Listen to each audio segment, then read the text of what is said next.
Justice Smith, Jabari for three and the win. Yeah! He got it!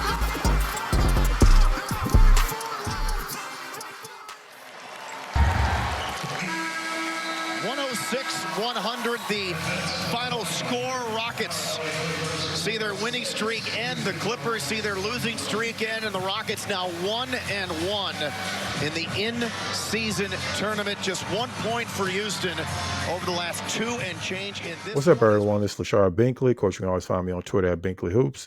And you can find my written work over at The Dream Shaking. On today's Rockets View Report, we will be breaking down the Rockets' 106-100 loss as they end up getting outscored 12-1 in the final 2 minutes and 16 seconds after going up 99-94 after alperensengun made basket. The Rockets went 0 for 3 from the field, only getting 1 point, and that was from 3, 2, 1. What's up, everyone? It's Lashard Binkley. And on today's Rockets View Report, we'll be breaking down the Rockets' 106-100 loss, where they were outscored 12-1 in the final 2 minutes and 16 seconds. We specifically be talking about the Rockets' last 5 possessions, where they only scored 1 point, went 0 for 3, and had 2 turnovers. And like I said, they ended up losing 106-100, which ended their 6-game winning streak. Okay, and this first possession, we're going to be breaking down. The Rockets were up 99-96 after a Clippers made basket, and as you see, it was 1:45 left on the clock.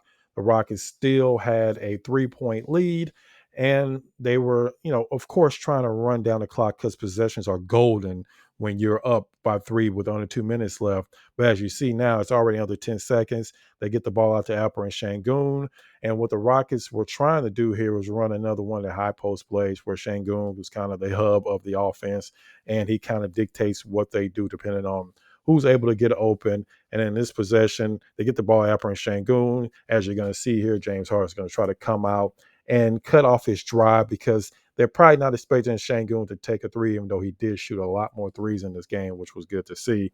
But they're kind of figuring he's going to be trying to take this to the basket. So as you can see, Zubac is kind of just floating in the lane, not really guarding anyone.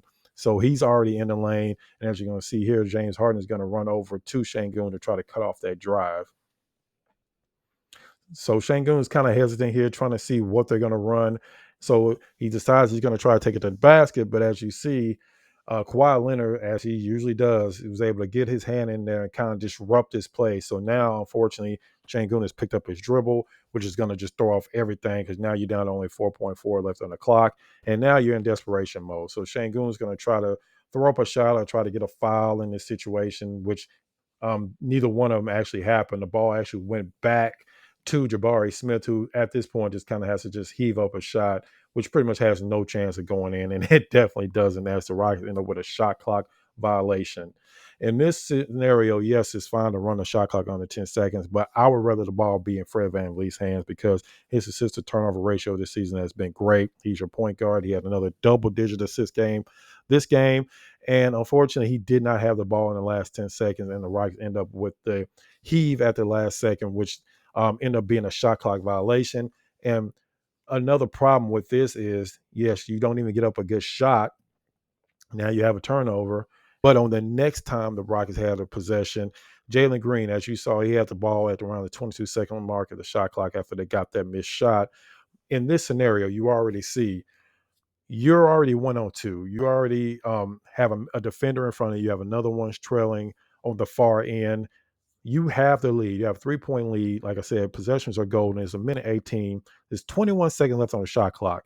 You, at the very least, need to run the shot clock down under 10 like you did last time, but with Fred VanVleet with the ball in his hands. None of that happened. As you're going to see, Jalen Green's going to drive to the basket. He's going to try to force a shot real early in the shot clock because even if you make this basket, you still leave a lot of time left for the Clippers to still be able to come back.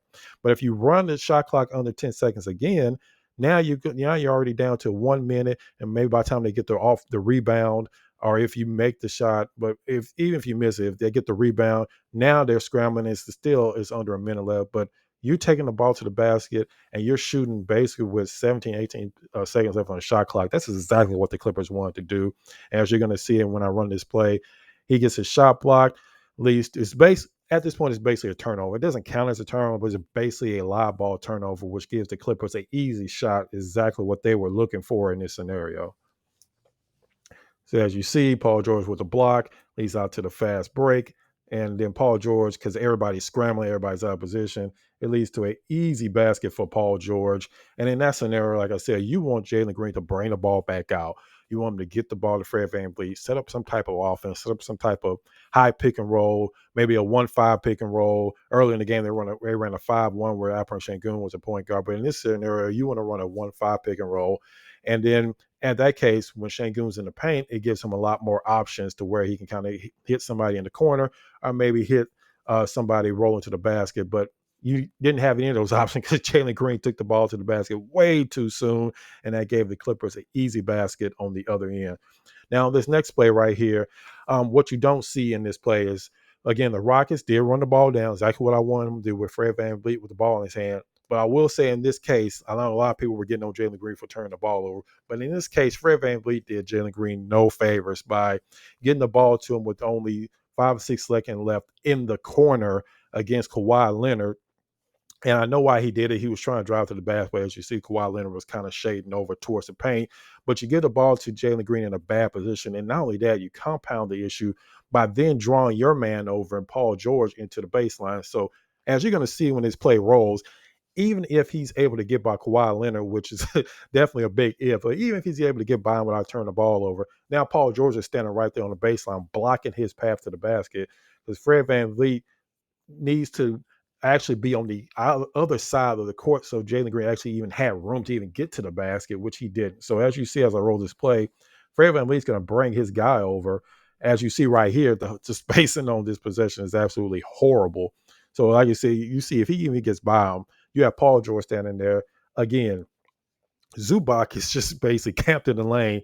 So Jalen Green is going to have to get by 3 people to even get to the basket. So the play design wasn't a great play design. Fred VanVleet didn't put Jalen Green in the right spot. And yes, Kawhi Leonard probably ended up fouling Jalen Green on his possession, but they're not going to call that against Kawhi Leonard at home with under a minute left in a tight game. There's just no way they're going to call that possession.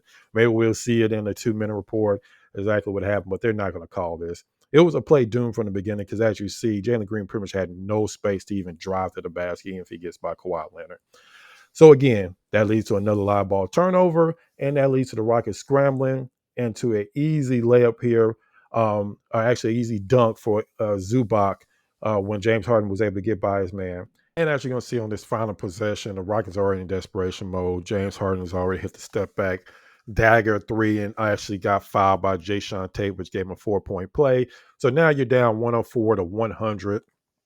And at this point, you're trying to get a quick 3, so then you can get a foul. And then even if they make both free throws, you still have a chance to tie the game with another 3.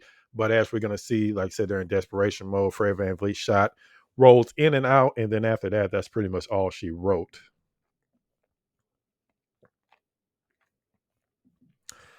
So even before this possession, like I said, the game was pretty much over after that James Harden step back 3 and foul. The Rockets only scored 1 point in the last 2 minutes and 16 seconds. They went 0 for 3 from the field. They had a Jalen Green turnover. Jalen Green got his shot blocked. So basically, they had 2 turnovers as well. So a lot went wrong in that last 2 minutes, 16 seconds. I don't think the ball was in Fred VanVleet's hands enough, even though, yes, he had that one possession where he kind of put Jalen Green in a bad spot. But at the end of the day, out of anybody on that team, I would rather Fred VanVleet have the ball in his hands in crunch time than anybody else.